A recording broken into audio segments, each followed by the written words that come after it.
Aloha, and welcome to another series of A Better Day. I'm State Senator Sam Slom, and for the next half hour, we're going to give you information, we're going to give you entertainment, we may give you a smile or so. We got a very special guest today, and we're going to talk about things that are going to be of interest to you, and particularly your pocketbook. And, oh my gosh, it's Happy New Year already. We made it to 2015. It was kind of a struggle for a while there. I was kind of wondering whether we were going to make it, but here we are. The only problem is we still have some of the same problems that we had before, but that means we also have some opportunities to do things better this time. Your state legislature is going to start on Wednesday, January 21st, and this year, since it's not an austerity year, it's a year after the election. So that means bring on the flowers, bring on the entertainment, bring you down to the Capitol. So come on down. Look, you're paying for all of us, so you might as well see what goes on, right? And we do a monthly program. We let you know what some of the issues are, meet some of the guests and the inhabitants around here, but mostly to try to get you to get involved, because you can make a difference. I don't care what some of your friends said. You can make a difference, but you've got to be here or you've got to participate. And with the technology and with the things that have changed down here, it makes it easier than ever before. And we're going to talk about that with an expert in just a few moments. But main thing is 2015. We start out with a new governor, we start out with a new year, and everybody's always optimistic, and particularly us small business people. We are really optimistic all the time, and all you got to do is throw us a bone, a small bone, that something is going to change, something's going to happen, it's going to get better, because we got to get it better. We still have economic problems, we still have fiscal problems that we're going to have to deal with this year. The opening year of a two-year legislative session is always about the operating budget, and we've got big problems there. I mean, we got more people with their hands out than we have money to give them, and the question should be, in a lot of cases, in fact, should we give money, or should we hold people more accountable? Should we in the legislature do a better job of oversight and you know, being responsible for your money? It is your money. Everything we do down here, we don't have any money down here. It's all your money. And it's your lives and your freedoms that we deal with. So please, please get involved. For those of you that may be new, why do we call this A Better Day? And my guest knows quite well, because, you know, some people have said, you know, a new day, a good day, and all that. That's great. Every day I wake up, I say, wow, it's a good day. My eyes open and I can stand up. But we want a better day. We want our state to do better. You deserve it. Some people say you get the government you deserve. No, you don't. You deserve better than that. But we deserve a better day. Look, we've got talented people in this community, in this state. We've got resources. There are things we can't do, but there are many more things that we can do.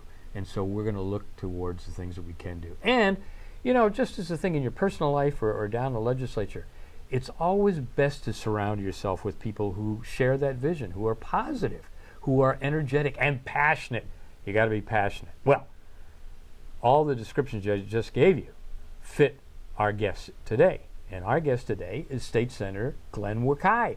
Now, some of you know Glenn from his former life when he was in the media, but he's a big kahuna now. He's the chairman of the Senate Economic Development and Technology Committee. He headed up technology and the arts before. He's got a lot of knowledge about technology, and so welcome, Glenn.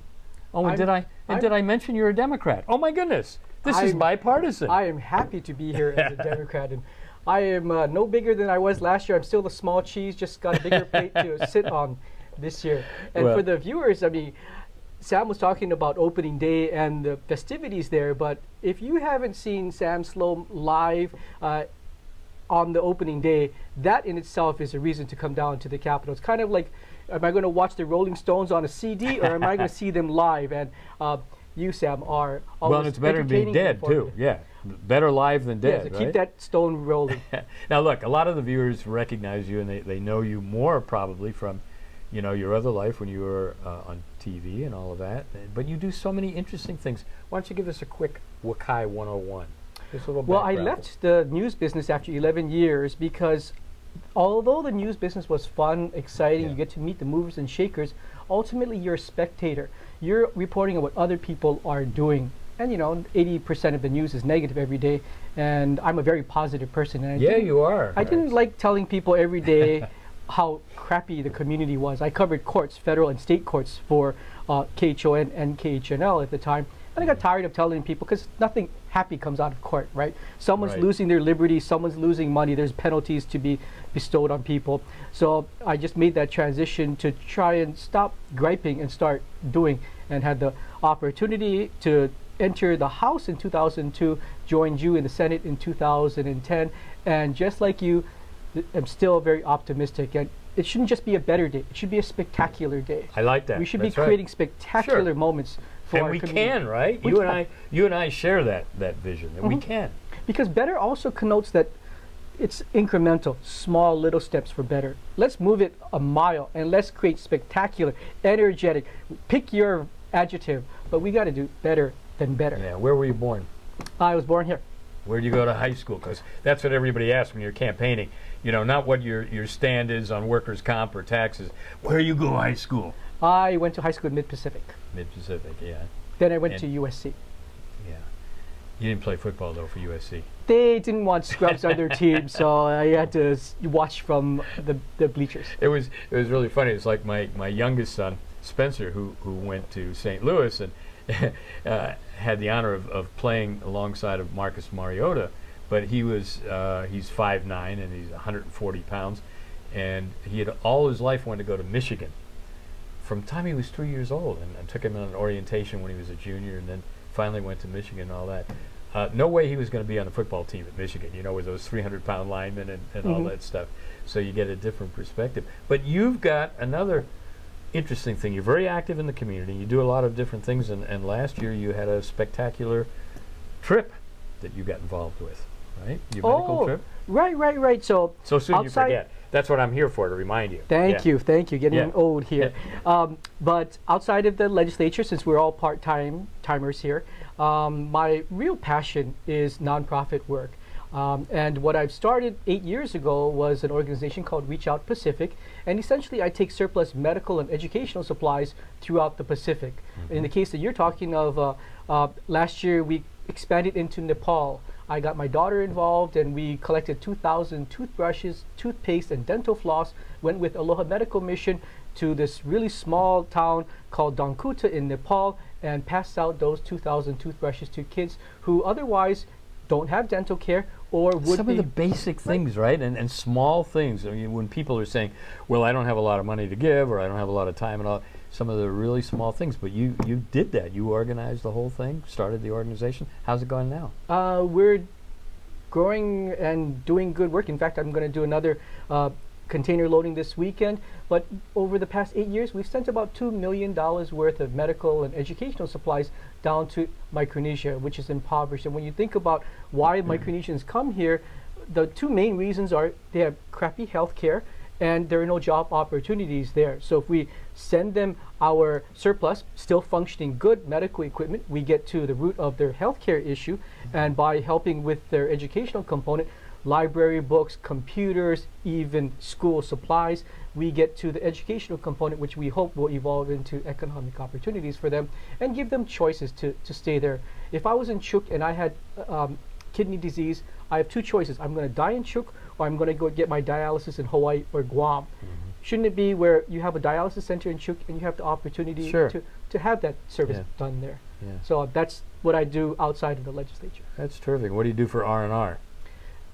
Travel. That's it. My family and I went to Europe last summer. We came back from Thanksgiving in Los Angeles, so we like to see things. Right? We can't be provincial in Hawaii. We can't be so myopic that although Hawaii is grand and beautiful and I wouldn't want to live anyplace else, I think it's important for all of us to see how others live, whether they live in opulence or whether they live in austerity. I think we would appreciate our standard of living even more when you do that. Right? Exactly. Yeah. All right, so you transitioned from the state house to the state senate. You've been kind of below the radar. You're not one of the drama kings or queens or anything like that, but you've been doing your job, and I know, since I get to be on all the committees and all of that stuff, I know that last year we had the the major battle in your committee on the microbe, the state microbe. That was, for the smallest of for issues. people that they say, oh, what's going on or what's on TV. If you were to come down and saw Senator Wakai's hearings on the battle of the microbes, I mean, it was really dramatic and it was passionate, weren't they? And in the end, we have no state microbe, but we don't have our state bat either. Our only natural mammal. We can make the environmentalists and the biologists happy next session and finally pass things that are good for the state. It's amazing, we talk about the big issues, I mean, homelessness and health care and taxes and all that. But you want to get a crowd down here, of course, you have a hearing that involves dogs. And you'll have standing room only, right? They have more rights than humans sometimes. That's right. I mean, animals and people will tell you they like their animals better than they like some people, including their relatives. So we do that. But this year, you are the chairman of the Economic Development and Technology Committee. Mm-hmm. You've been very active in technology here as our governor. I mean, Governor David Ige. He was the guy that really revolutionized the legislature, starting with the Senate, going paperless, computer, all that stuff. And you've been right there with all of that. Where are we as far as technology in the state and the state capitol? I think we have two big issues on the technology front. One is to make sure that we have enough broadband. With our insatiable appetite, we're predicted in 2016 we're going to reach our broadband capacity. And what that means for everyone out there is you pick up your mobile phone, you expect to watch videos, you expect to go shopping online, all of those things in an instant. If we don't increase our broadband capacity by 2016, you'll be waiting for that little time clock to kind of twirl around to finally make that purchase on Amazon, to finally watch that video of your child's football game. We've gotten to the lifestyle of we need instantaneous responses. So we have to get more broadband capacity, and the state is going down. But we've had all these committees and commissions and blue ribbon panels, like we always do, right, about broadband. What's the hang-up about making the changes? There is no hang-up now. So we have two international companies bringing fiber optics, one from Indonesia, one from New Zealand. They're going to hit Hawaii, and then they're going to go on to the mainland, I think to Oregon from here. But we're finally not just talking about, oh, the sky is falling, but okay, we're going to push the sky back up, and we're going to get two fiber optic cables to help us with our broadband. And when is that supposed to take place? 2015 is when they start coming. So summer of 2015, one out of those cables should land. 2016, the second cable should land. Yeah, well, I don't want to throw any water on anybody's parade or anything, but then we have this other little problem called our electric grid, which, it's outmoded, it's outdated. We've got capacity problems, and then when we look down the road, if the rail ever gets to where it's going to go, the question of electric power there. And we saw last year, Detroit went black for a couple nights, and they're expecting other cities to do that too, because our basic technical infrastructure on many things is really falling behind. And I think part of the reason is politicians love to come to the groundbreaking, and then they love to come to the ribbon cutting, but after that, the operation and maintenance, it's not so glamorous, not so sexy, and yet that's the things that we have to do, and it's going to be a lot of money to pump stuff in that, right? Yes, but I'm very hopeful with Nextera's purchase of HECO that as a alternative energy company, Nextera will finally push this dinosaur known as HECO to embrace some of the ideas that you mentioned. And ultimately for the taxpayer or the ratepayers, all they care about is a lower electricity bill. They don't care how we get about. Well, that's right, although we still have a basic problem with the administration of the Public Utilities Commission and their role in it. And you talk about pushing. I've been a critic of Hawaiian Electric in the fact that they've kind of had a revolving door down here at the state capitol, and we haven't really held them to doing the things that they should have been doing and should have done years ago. But hopefully we can do that. Okay, now that we solved the tech problem and the electric problem, now let's talk about business. I mean, 95% of our economy is small business in the state, yet we always seem to get short shrift. We take businesses for granted. We generally just invite them down to the Capitol and let them talk about what we need to do, and then we go, Oh, I'm going to move on and do what we've done before. Now, you've changed already.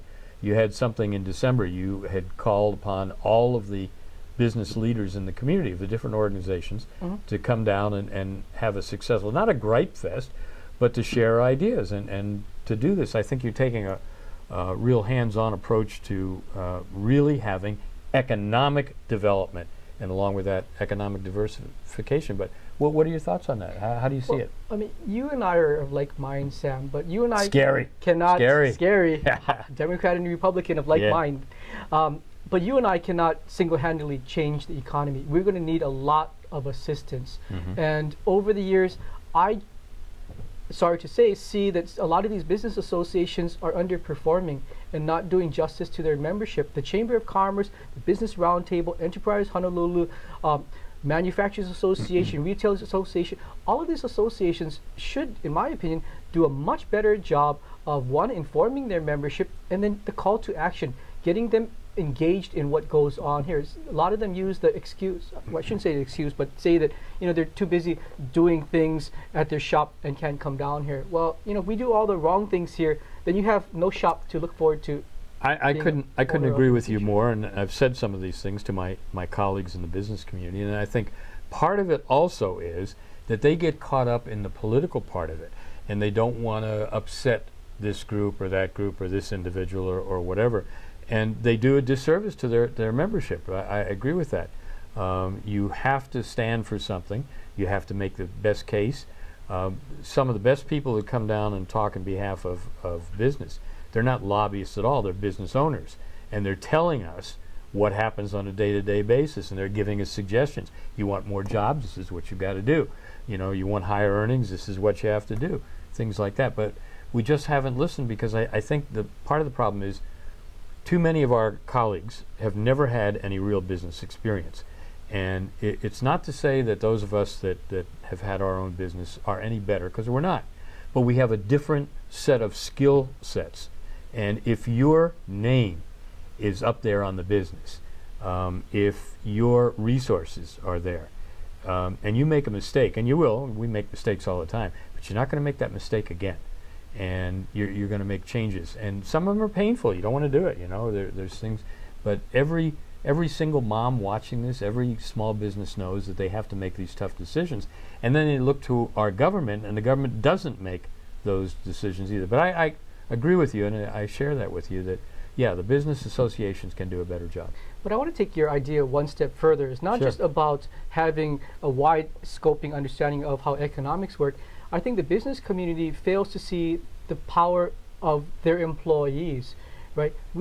They're not taken seriously here because they're not seen as a group that will have consequences if you do damage to them, right? On the labor front, we do things that are going to affect workers' comp, other issues. They're in our face. They're telling their membership, remember Wakai, vote against him.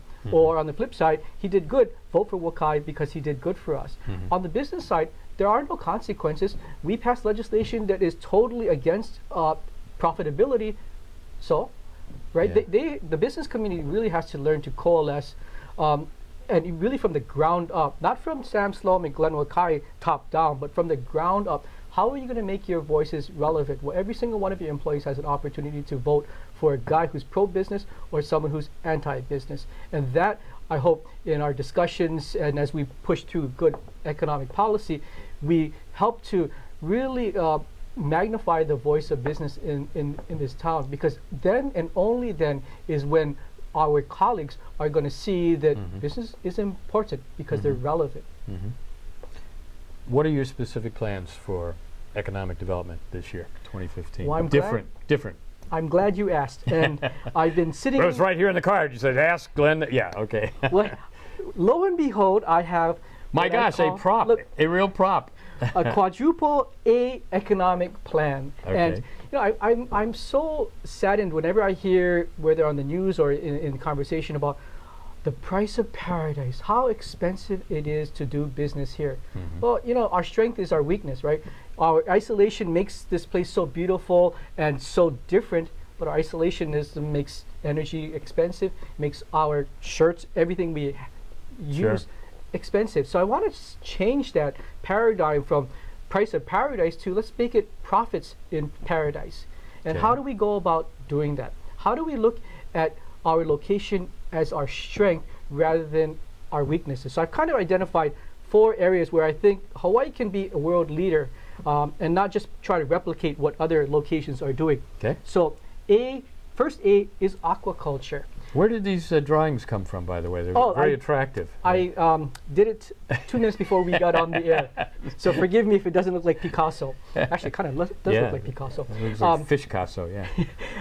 For example, aquaculture. Yeah. We import 70% of the fish we consume. Now that That's insane. Yeah. That is to me is unacceptable. I don't imagine they're bringing in cows into Nebraska. Why are we bringing fish into Hawaii? We could do more with helping aquaculture, funding them properly, figuring out ocean leases. And when you look at our terrestrial agriculture, right, it's always coming to head with commercial entities, residential. We're never going to have enough land to do all that we want for agriculture, but we have an infinite amount of ocean space that we don't pay attention to because no one else, everyone's raising cows, growing lettuce, doing terrestrial things, and there is our Look, I opportunity. remember when I was at Bank of Hawaii 100 years ago, and I remember doing a report on aquaculture, how we could feed the world and all that. And I mean, everybody was really positive about it. And then, we had this problem, we had that problem, and this and that, and we didn't do it. And that, I think, our economic landscape is strewn with missed opportunities. It's not lack of ideas, and it's not things that we can't do. We can do these things, right? All right. It's just got to have a concerted effort to do it and look beyond sugar and pineapple and embrace other high-valued crops as well as what we can grow off our shores. Oh, and alternative energy. This is a given. We talked a little bit about that earlier, but we have so much wind, solar, geothermal. Got a lot of wind right in this building here in the state capitol. Yeah, a lot of hot wind. I don't know how productive that wind is. Right.